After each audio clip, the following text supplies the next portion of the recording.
Okay, so for Russia, now Russia's kind of been on this backwards kick now for a little while, and now they're starting to really amp up and get with the rest of the program for Western Europe. Now we're going to see this westernization of Russia because they've been dealing with their own issues while they've had the Mongols hanging out in the Russian area.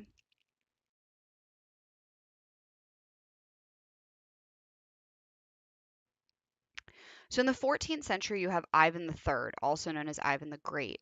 So he takes the lead in expelling the Mongols, and he established the Orthodox Christianity again as the major religion of Russia. Remember that from the Byzantine Empire. And then, thankfully, by 1480, it became an independent state away from the Mongols. And you have this restoration of traditional rule where you have a king and a bureaucracy. The king has a role in overseeing the church, which also goes back to the Byzantine Empire and Kievan Rus and all of that stuff. Um, so you've got this central authority now, this powerful central authority. So it's kind of a continuation of the rest of Europe with that strong authoritarian government. Russia is now seen as the third Rome at this point in time. Coming after Ivan III is Ivan the Terrible, or Ivan the Fourth. He attacks the boyars, or the nobles, and that, you can probably guess, wouldn't get him very far.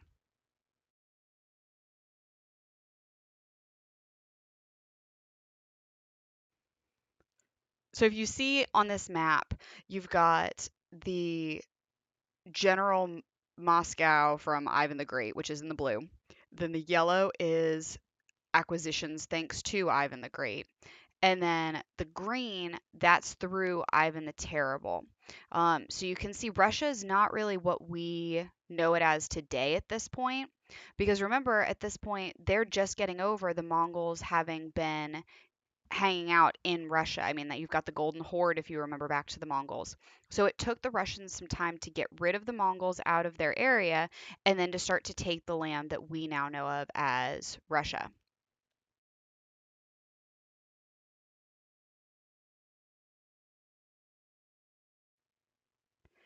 So, patterns of expansion, you've got expanding into Central Asia, into Siberia by about 1500. The peasants, or the Cossacks, they were recruited to help settle these new lands. And you've got a lot of land grants being given to nobles and bureaucrats. So, this is a very common theme that you see during this time period. You see it in the Americas as well, with nobles being given land grants in like the Americas and such.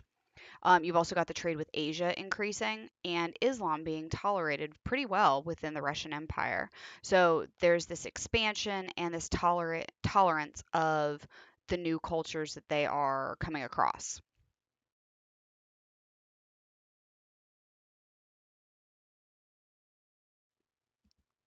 As for Western contact, Ivan III created embassies to Western states. And then you've got Ivan IV, who unfortunately died without an heir, and he began trading with Britain. He allowed Italian artists to work on churches and the Kremlin. You did have a small time of troubles, but still Western contact. The Boyars attempted to take power during this time period, and Sweden and Poland unfortunately took territory. Now, a big reason behind this is because Russia didn't keep up with Western military tactics or education. It was kind of just any Joe Schmo could be in the military, and if you have a bunch of uneducated people in the military, it can kind of lead to chaos, especially if they're the ones running the military. So, unfortunately for Russia at this point, Sweden and Poland were taking territory. Next, you've got Michael Romanov coming in, starting the Romanov dynasty, basically. He was chosen by the Boyars, and he restored order and he kicked out all the invaders. Then he took part of Ukraine and he extended the border into the Ottoman region. Because remember, we talked about the Ottomans from last class with the Gunpowder Empires. Next, you've got Alexis Romanov coming in and purging the church of any Mongol era innovations and old believers in the way that the church was while the Mongols were in Russia were exiled basically from Russia at this point.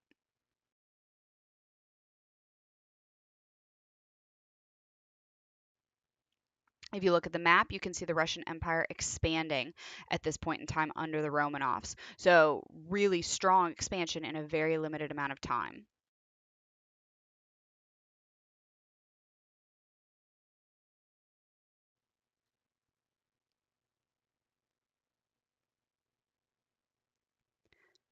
Okay, so as for Peter the Great, so he was a czar, and czar was the Russian name for king at the time. So it could be spelled Tsar or Czar. Same thing, either way. It's Russian king. So his policies, he worked on westernizing Russia. He felt that Russia was very backwards in comparison to the rest of Western Europe, which at this point they're starting to reach their height. And so he travels into Europe, and it's known as the Grand Embassy, and he learns all about these Western customs and what's going on within Europe and what Russia needs to do to improve itself. He was very autocratic and he was a very authoritarian ruler. So he wanted to be that strong leader, just like the Western kings that he was seeing, like Louis XIV and Frederick the Great.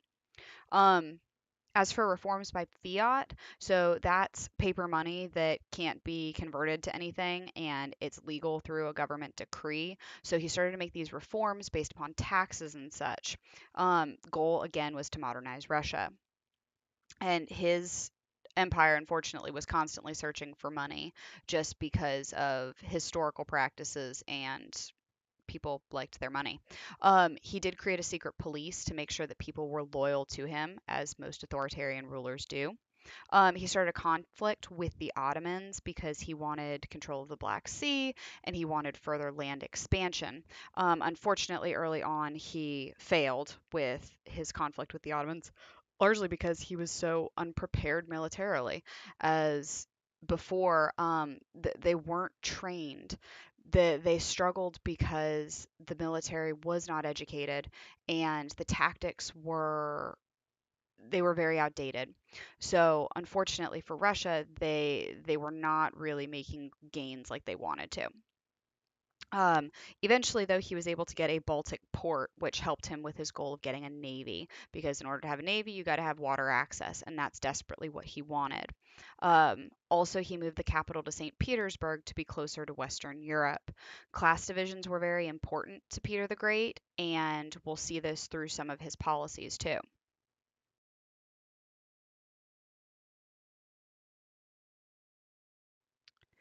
So as Russia moves through its first westernization from about 1690 to 1790, you got a lot of bureaucratic changes. Like I said before, you have the navy being created.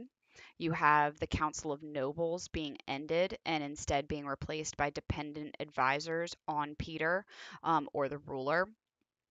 The provincial governors, so there were 8 provinces at that point, they were brought under central control and they all had to report to Peter, so definitely a bureaucracy.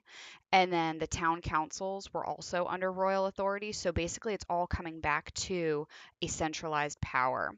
And laws got codified so that you had common laws throughout Russia. Now, for the economy, you've got mining industry expanding as well as metallurgy expanding, that they saw as bringing them into the 18th century at that point. Um, Next, you have culture where nobles were forced to shave their beards. It was a custom within the Orthodox Church in order to have a beard, and it was part of respect and their culture. Well, it was not accepted commonly in Western Europe to have a beard at that point in time. It was better to have a clean shaven face according to Western customs and fashions. So Peter the Great saw this, he wanted to copy this. So he forced the nobles to shave their beards, fined them otherwise. He enforced Western dress, usually French and German fashions. You also see this with like how they dress their horses, the saddles, and stuff like that. You see a strong influence of Western style. Education also improved, especially in math, which is something that Russia was really struggling with at this point in time. This all came from Peter's travels into Western Europe to see what can they do to improve. And he brought back a lot of foreign educators and foreign thinkers to help improve the Russian education system. For a lot of this, though, the upper class was the only one affected because it's hard to enforce a lot of these things with the lower classes.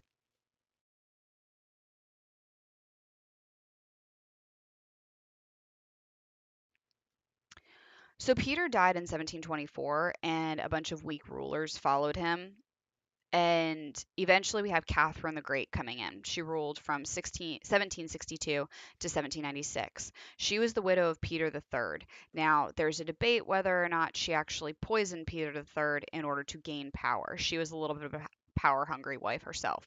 Um, she had a lot of issues in and of herself. So she wanted to be an absolute ruler as well.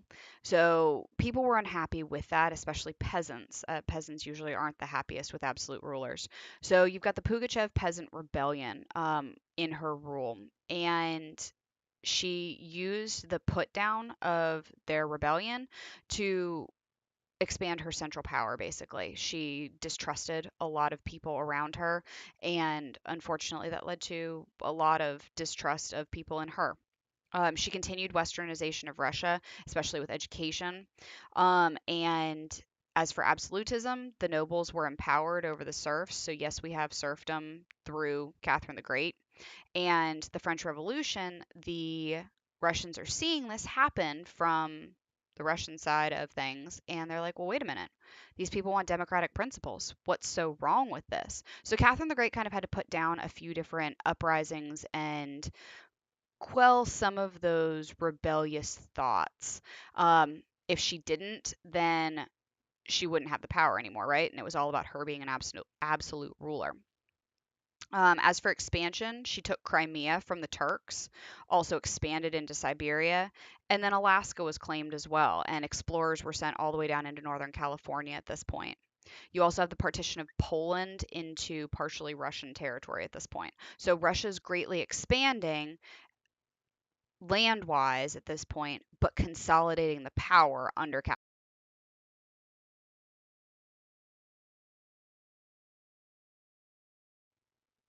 So you can see on this map here, Catherine the Great brought on a good amount of land. The blue is acquisitions through Catherine the Great.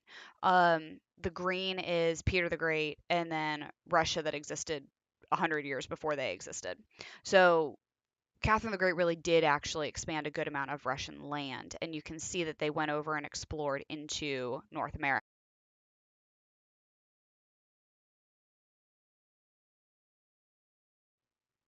Now, as for serfdom, this was what life was like for the majority of Europeans at this point in time. Serfdom started under the Mongols in order to placate the nobles because it's class system and everybody wants somebody underneath them. Um, they also wanted to increase state control of the peasantry, so you get serfs. You That's absolute control over people. That's as absolute as you can get without being slavery. In 1649, serfdom was made hereditary, so it passes from parent to child, parent to child. So basically, no matter what, if you're a peasant, your kid's going to be a peasant, your grandkid's going to be a peasant, your great grandkid's going to be a peasant or a serf. So it was a system of social hierarchy enacted by the government. You've got later laws decreasing peasants' rights and their mobility as well. As I said, the hereditary thing. And the condition for these serfs and these peasants deteriorated greatly in the 18th century. They lost a lot of rights.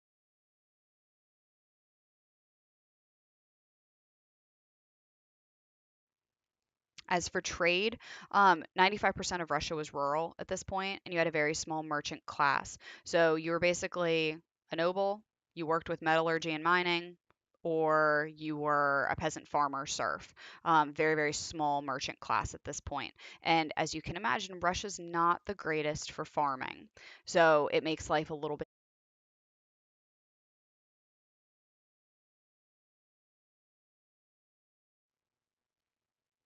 As for themes in early modern Russian history, you've got social unrest with calls for reforms by 1800 because, as I said, people weren't really like all that thrilled with Catherine the Great.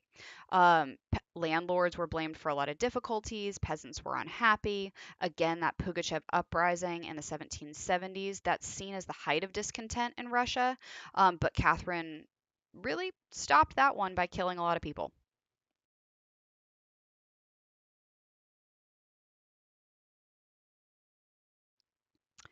And then as for Russia and Eastern Europe, you've got variations of Russia throughout Eastern Europe. In the Balkans, that's under the Ottoman control, and they were also strongly influenced by the Enlightenment, which is not exactly something authoritarian rulers want to think about because that gives people the idea that they want to have like independence and democracy and crazy things like that. Um, Several states lose their autonomy during this time, so they were ruling for themselves. Russia comes in, they're kind of doing their own thing, taking over. And then Poland, they were Catholic, but they were weak. So that led to a partition of Poland, and Russia took over part of it. So that's really Russia in a nutshell during this time period. A lot is happening, but again, not a lot is happening. So you've got the start of westernization of Russia, but Russia's still kind of behind the curve in comparison to the rest of the Western European world. They'll start to increase a little bit more, but we even still see how they're not as advanced as Western Europe into the 20th century. Um, so, Peter the Great, Catherine the Great worked on westernization of Russia, authoritarian control, serfs. That's pretty much the summation of Russia at this point.